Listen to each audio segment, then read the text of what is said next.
est un nom qui signifie le moment auquel s'arrête un processus. Par exemple, la fin du monde, la fin de la vie ou la fin d'une action. Il peut aussi être un nom pris pour objectif. Il faut commencer pour qu'il y ait une fin. Alors que l'homme, pour finir, a impérativement besoin de commencer, Dieu par contre finit avant de commencer. Car il établit le but d'une chose avant de la créer.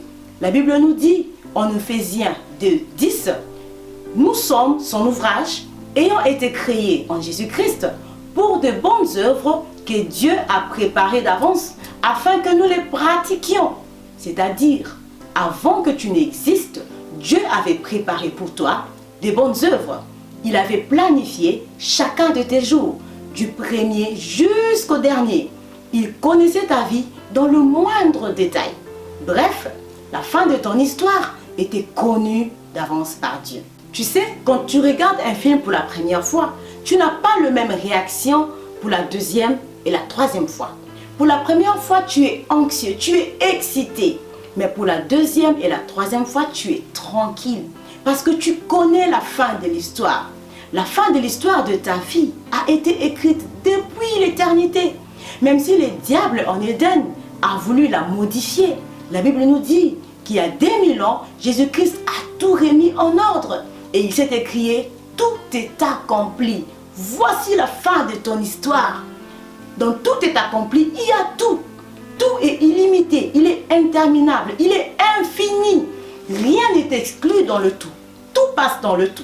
Tu es malade. La fin de ton histoire est que tout est accompli. Ta guérison aussi. Tu es dans le chômage. Tout est accompli. Ton travail aussi. Voilà la fin de ton histoire.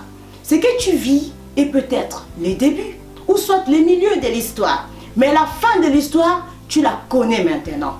Et quand on connaît la fin de l'histoire, les milieux ou les débuts n'ont plus aucune importance. Le plus important, c'est où tu finis et non là où tu commences. Jésus-Christ a commencé sur une étable, mais il a fini élevé à la droite du Père. Quand nous traversons des moments difficiles, nous avons l'impression que ça dure une éternité. Pourtant, la seule personne qui s'appelle éternelle, c'est Dieu. Il est le seul qui n'a ni début ni fin. À part Dieu, tout a un début et une fin. Ton problème a un début et une fin. Même si la nuit dure, le soleil finit par paraître. Aucun élu n'est resté dans l'épreuve jusqu'à sa mort. La Bible nous dit, Israël a fini par sortir d'Égypte. Joseph a fini par sortir du puits. Daniel a fini par sortir de la fosse. Jonas a fini par sortir du ventre du poisson. Même Lazare a fini par sortir du sépulcre. Voilà pourquoi je déclare que ce mois de décembre sera le mois de la fin dans ta vie. La fin des souffrances, la fin de pleurs, la fin de lamentation, la fin de maladie, la fin de la disette, de la pauvreté, de la tristesse. Dieu va se révéler dans ta vie en ce mois comme Oméga. D'abord, pour finir ce qu'il a commencé depuis le mois de janvier et ensuite pour mettre un point final sur toutes les paroles que les hommes ont prononcées dans ta vie. Parce que tant que Dieu n'a pas encore parlé, ce n'est pas encore la fin. Ce que le médecin a dit sur toi n'est pas la fin de ta vie. Ce que tes amis ou ton entourage a dit sur toi, ce n'est pas la fin de ta vie. La fin de ton histoire, c'est ce que Oméga dit. Les hommes peuvent parler, mais tant que Oméga n'a pas parlé, le mot des hommes ne compte pas. Et parce que c'est Oméga qui écrit les scripts de ta vie, je déclare que ton histoire finira très bien.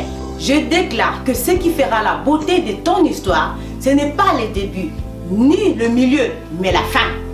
Et parce que la fin vaut mieux que le commencement, je déclare que ce mois sera le meilleur de toute l'année.